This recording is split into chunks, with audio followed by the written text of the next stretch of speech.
to get a sense of certainty. According to Dr. Rao, what people fear more than anything else is not death, but uncertainty. And they will go to a massive and massively destructive extent in order to avoid it. People will kill themselves getting depressed rather than change their worldview because they fear for the mental chaos that letting go of their deeply held certainties can bring. I was browsing through some statistics in Google and Googling out, and I found that depression rates are higher in affluent nations, and that's an irony.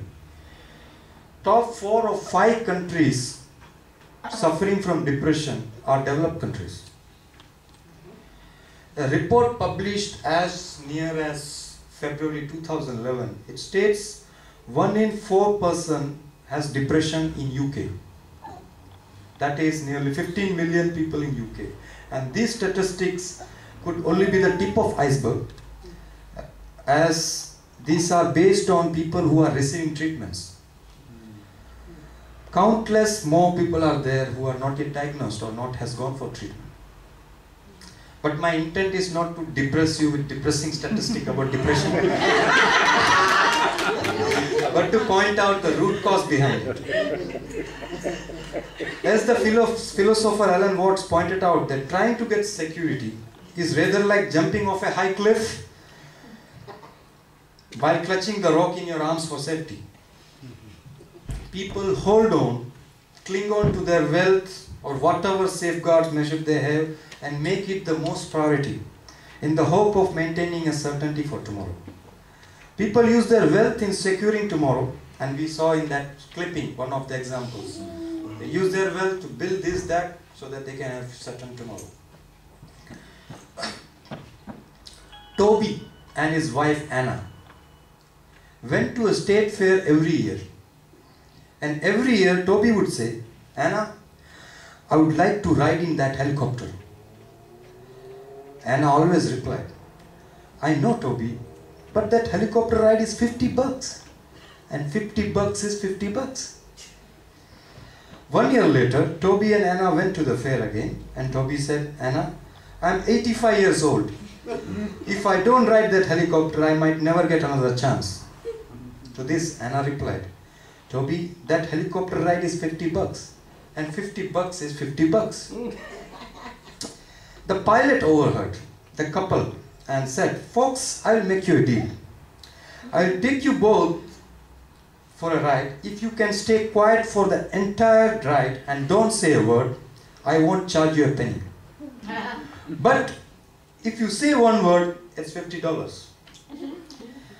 They both looked at each other and said, "Deal, agreed, whatever it takes." The pilot did all the kinds of fancy maneuvers, but not a single word heard. He did all his daredevil tactics over and over again, but still not a word. When they landed, the pilot turned to Toby and said, "My goodness, I did everything I could to get you to deal you out, but you didn't. I'm impressed." Toby replied, "Well, thanks. But to tell you the truth, I almost said something when Anna fell out." But you know, $50 is $50.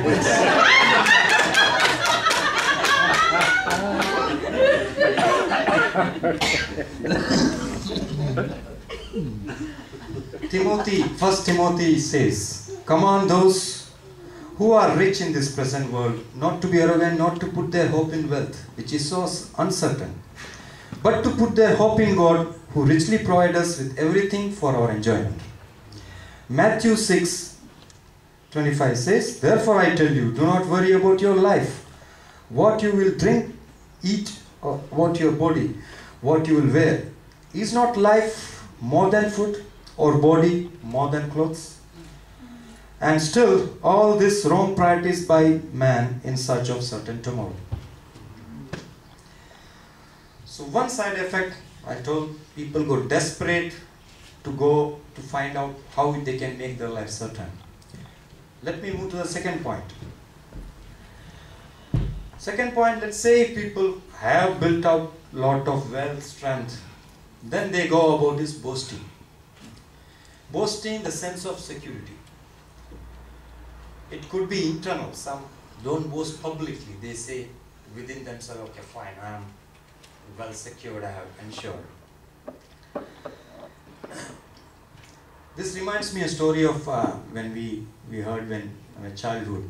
There was this ferryman, and a ferryman who had a ferry, with a small boat with a row, and he used it to cross, means to help passengers to move from one bank to the other side of the river. And he met once there was an intellectual. He came and he wanted to have a ride and see around with all this river tributaries. So he sat on this he sat on this boat, and the ferryman started taking him, giving a ride.